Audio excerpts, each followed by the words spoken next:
What is up? Welcome to the channel, or if you're returning, welcome back. Today we're discussing the Perth Regional Championship and everything that it revealed to us about the meta.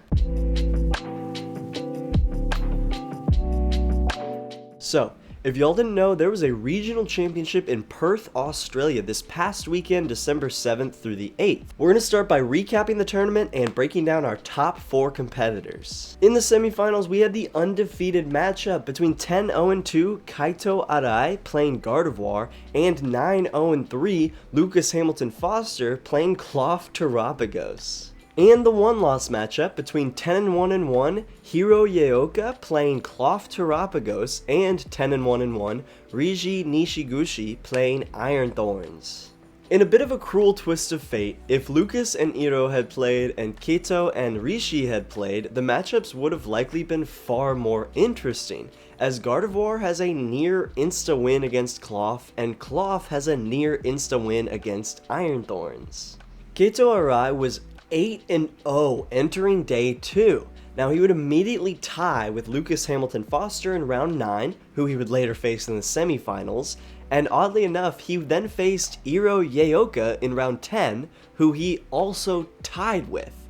So I guess Klawf-agos may have a better matchup into Gardevoir than just Klawf, because there's almost no way a Gardevoir deck is tying with 2 Klawf decks. These 2 ties were also Keito's only non-wins of the day, which is crazy. The next round he played was top 8, where he beat an 8-2-1 Regidrago deck, and then he found himself in the top 4, where he had already faced 2 of the other top 4 competitors that day. Lucas started out 7-0-1 going into day 2 and obviously tied his first round against Keito. He would then go on to beat a Regidrago deck and then an Iron Thorns Dragapult deck to move into the top 4, where he would have to face Keito again. Iro Yaoka started out his day 2 7-1-0. He took on a Regidrago and won. Then he faced Keito, which they tied, and then he faced another Regidrago, which he also won, moving him into the final 4. Now Riji had gone into day 2 7-1-0, and then he tied his first round against Regidrago, meaning he couldn't afford another loss or tie if he wanted to make it to the finals. Thankfully for him, he then got to play a Lugia deck, which is an instant win for Iron Thorns, and then he took down a Gardevoir deck to make it to the final 4 against Iro. Now our first semifinal match went predictably, with Keito taking down Lucas, as Keito just had a very favorable matchup. And the second semifinal went the exact same way, with Iro taking down Riji, as Iro just had a great matchup once again. Now, let's talk about this finals matchup. It was definitely a bit of a David vs. Goliath situation, as Iro went into the finals with not only a terrible matchup, but this was also his first ever regional championship and the first large event he's been to since Champions League Yokohama back in October of 2020. Keito, on the other hand, has already finished 22nd at a regional in Dortmund in September, and he finished 3rd at NAIC this past year, which is an insanely impressive showing. He also has 3 other top 10 finishes at regionals last year before NAIC, just to show how freaking good Keito is at playing Pokemon. Keito ran a pretty standard Gardevoir deck, although I do really like the inclusion of Tatsugiri in his list to try to grab him some supporters. And Iro ran a very standard Klawf-agos deck. In fact, this is the list that I would run if I were to run Klawf-agos. Now I really wish they would have streamed this event, or at the very least this final round, so we really don't know how it went down, but unfortunately, unlike round 10 that ended in a tie, the finals ended with Kaito Arai coming away as your 2024 Perth Regional Champion with old Gardevoir. Now, let's take a quick look at what decks decided to perform this last weekend and what this can tell us about the meta. The top performing deck of the weekend was Regidrago, who barely edged out Charizard, both having 13 decks in the top 55 placements. However, Regidrago placed significantly higher. Coming in at third was Snorlax with 5 decks, and then tied for fourth was Gardevoir and my boy Klawf with 4 decks each to their name.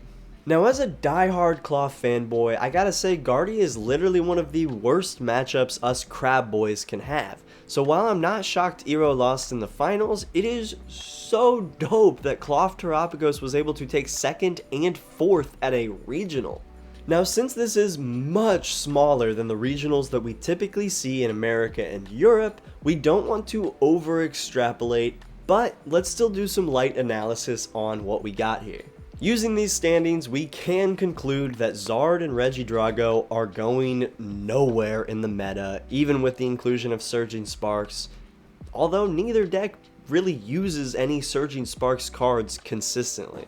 Although Latias EX is somewhat prevalent in the meta, Snorlax Stall was still effective enough to perform, which was definitely something that I was nervous about when I first saw Latias. I do think Latias is really only in a few decks, and I do think that those decks already had a good matchup into Snorlax Stall, so I figured that's probably why Snorlax was still able to have a good showing. We can also conclude that Gardevoir is still nasty, and that Klawf-agos' performance at Stuttgart was not a fluke, and that this deck is just insanely good. Also, I think we might be able to safely say that Dragapult Iron Thorns might be the best Pult deck, seeing as the only 2 Dragapult decks to make it on Limitless were Dragathorns.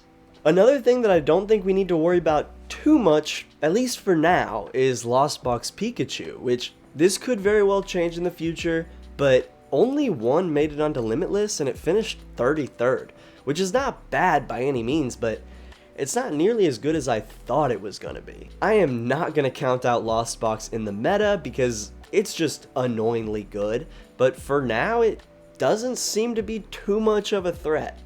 Also, Palkia Terapagos and Terapagos by itself did not perform well this weekend, with just one of each deck making the top 55, so potentially we might have already seen the peak of both of those decks in this current form.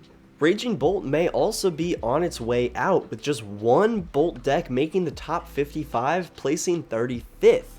Now, I would personally be very happy if we saw less and less Raging Bolt in the meta, because I hate playing against Raging Bolt. Now, we cannot take a smaller regional as gospel when considering the meta. However, we also can't ignore that we got some very interesting results over in Perth, and I am very excited to see what all happens in Toronto this weekend. Let's just hope that Klawf-agos can shake the monkey off its back and finally get a regional dub. This is a new video style for me, so let me know if y'all enjoyed it. I'm trying not to make the same videos over and over and over again, although I do really enjoy making breakdown videos.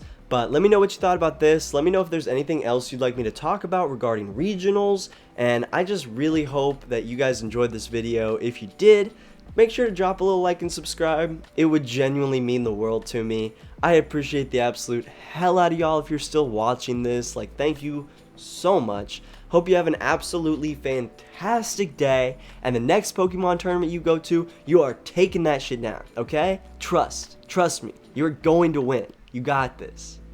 We'll see you next time.